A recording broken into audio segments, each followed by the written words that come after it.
Hi, Matt. Welcome to the Listen.Better interview. Thank you very much for taking time to chat with me today on this sunny spring-like day. Tell me about those Post-it notes. Oh yeah. So the post-it notes. I'm a really quite a visual, physical person in the sense that, like a lot of people, I spent the last couple of years like looking through screens. So I need to get everything out of my head and physically somewhere. So for me, we're in the process at the moment of building the business, and I'm sure we'll get on to what that's about shortly.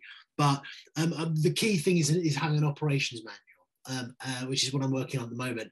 And it was inspired by this brilliant book called The E-Myth Revisited that I read, and a hugely valuable book, I think, for anybody who's making a transition, as I am, from consultant into business owner.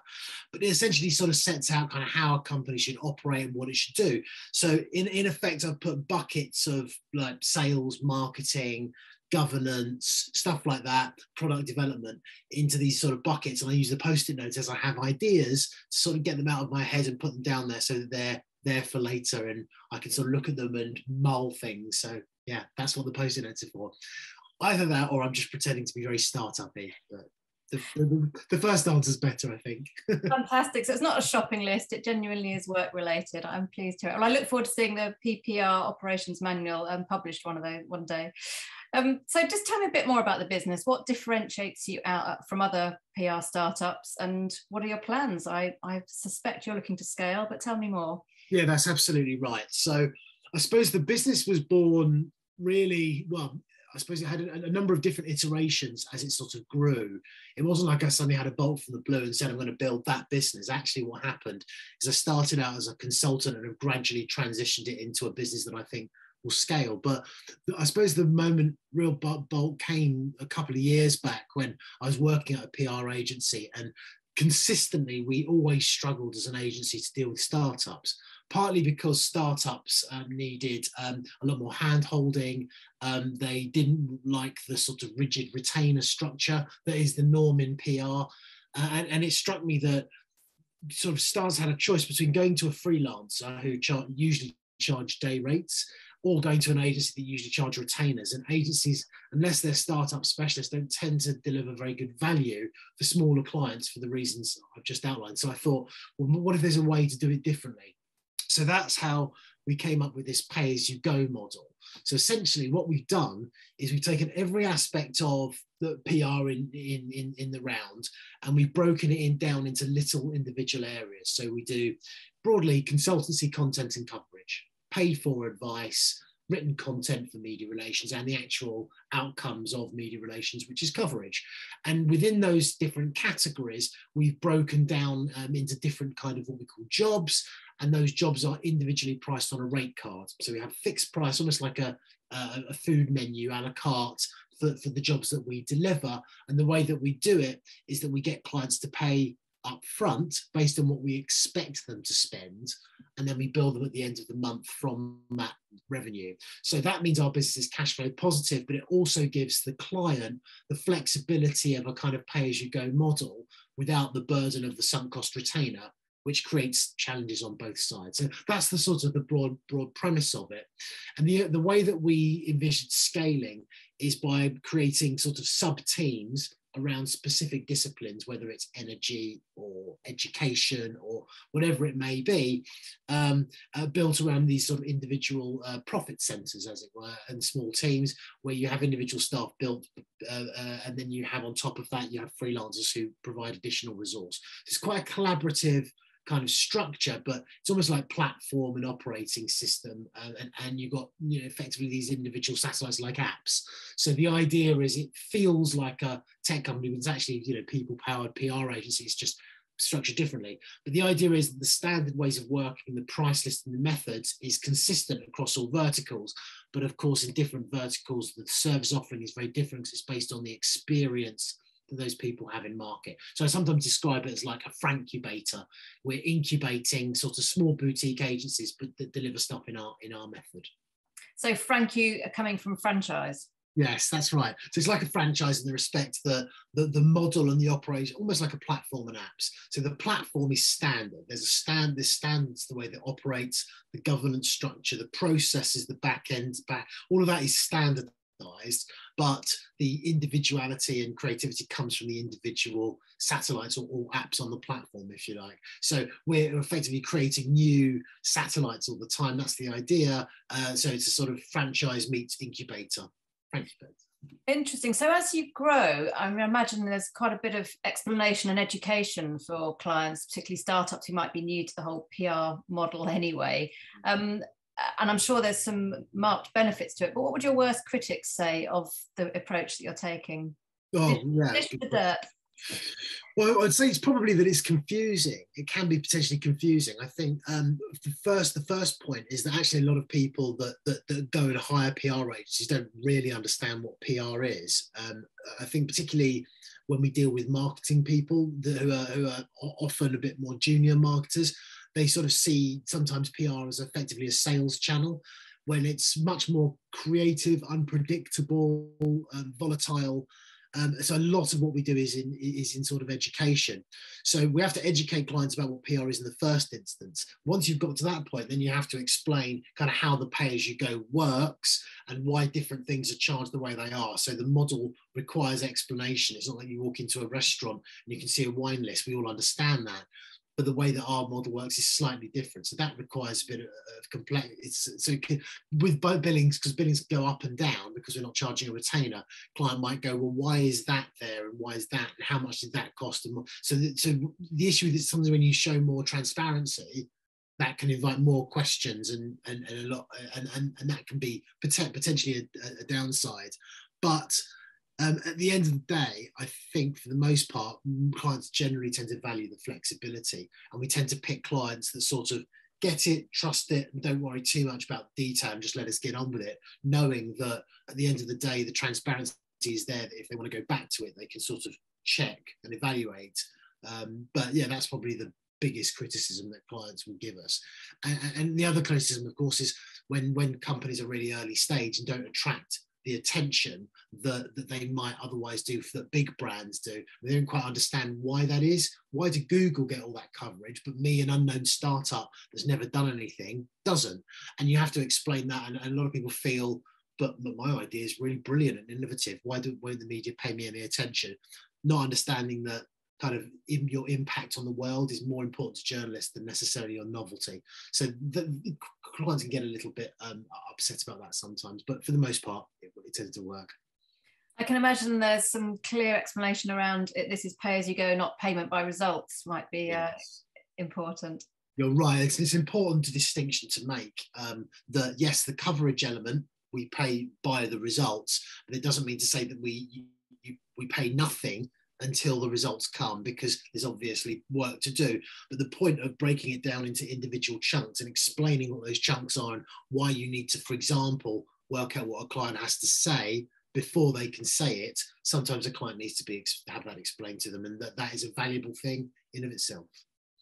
So what makes you tick, Matt Phillips? What makes you stay motivated? You've moved from being a consultant to running and setting up your own business. What's the driving force, and how do you stay motivated? Well, I mean, I always felt I wanted to build something.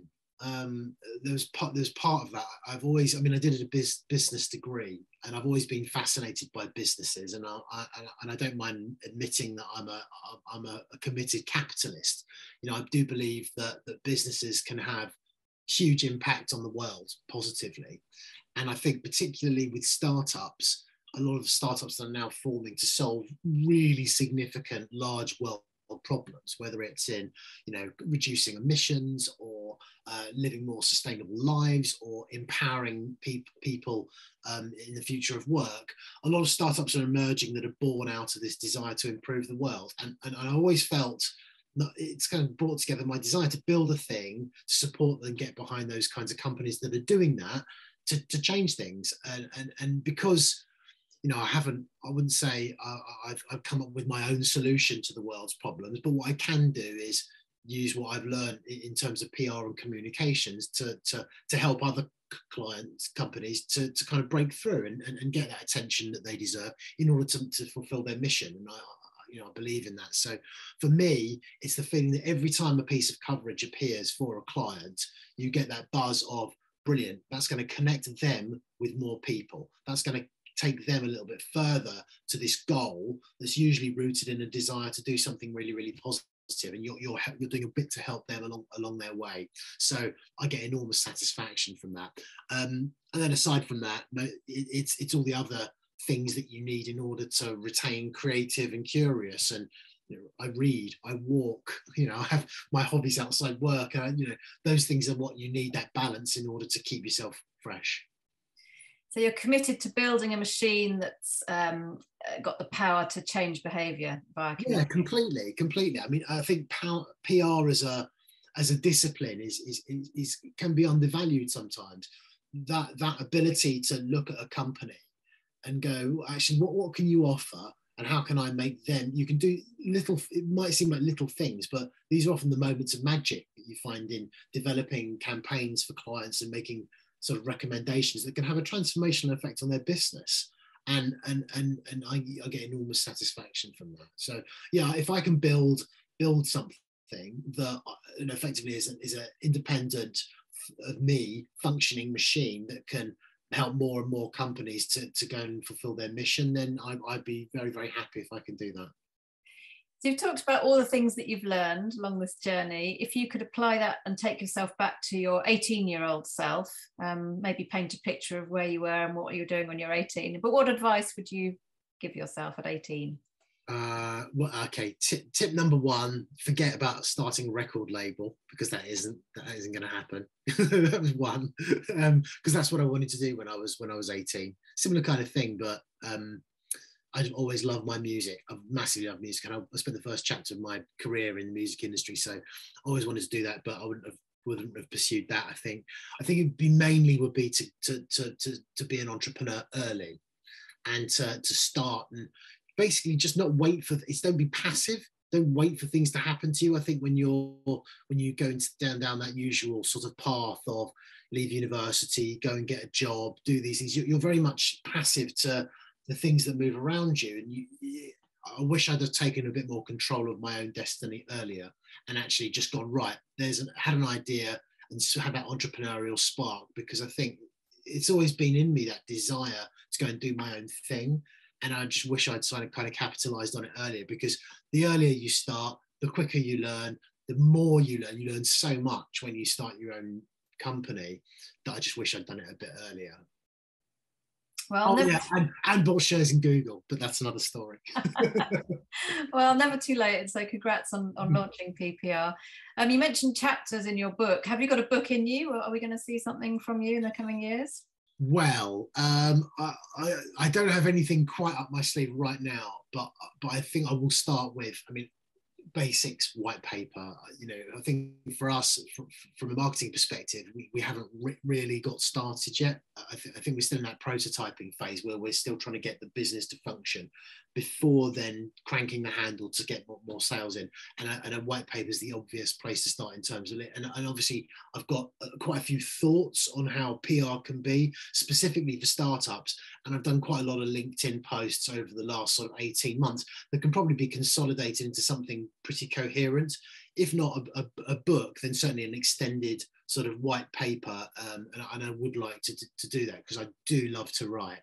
And I sort of, and I'm quite particular in how I write. It's sort of slightly flippant, but always constructive, and I'm always trying to be helpful and what I do. So I think I think I probably might have something in there later, but it's a bit further down the track for me, maybe. Okay, but I'm going to give you a challenge that in 6 months' time, I'm going to tell you you're going to be doing a TED talk. I'm just going to throw that at you as a curveball. What would you talk on if you had to do it? You've got 15 minutes. Crikey. I would probably start with the importance of impact. Okay, so it's just stepping back from that. I sort of hinted at it, had earlier when I was talking about trying to explain to startups the difference between the big companies and the small. I think that of all things that can be said about how media relations work, it's that almost there's like a rule of physics which is based on impact, and at risk of sounding like really obvious, when say a bomb goes off in your village, like that's a massively high impact event that's in close proximity to me, and therefore it's massively relevant to the people that live in that community. Whereas if a firecracker goes off on the other side of the world, no one cares, and because that's about immediate impact on me. And journalists always have to see that there's an impact on their audience and community in order to write a story, and then that's probably the key point of PR that I would make to any startup is, what is the impact number? How many people are impacted by this thing or potentially impacted in future? Or similarly, and that's with respect to the things that you do as a company. Whereas if you're talking about opinions and sort of thought leadership or topics or issues, what is the implication of what you're recommending to this audience? What is the potential impact of that? And putting that in real, relatable, real world terms through numbers, that in terms of people, that's probably the key thing. So if I was doing a TED talk, I would talk about impact, how to measure your impact, how to describe your impact, and how to communicate to the audience you want to reach why what you're saying actually matters in those terms. And it'd probably be something like that if I was pushed to. I think it'd go down very well. It could become a PR Bible that people have to study when they're looking at the mechanics of PR. Sure. Thank you so much for your time. I'm not going to keep you any longer. I know you've got a busy growing business to run. So thanks for taking time today, and look forward to seeing you in real life one of these days. Yeah, I look forward to it. Thanks so much for inviting me on.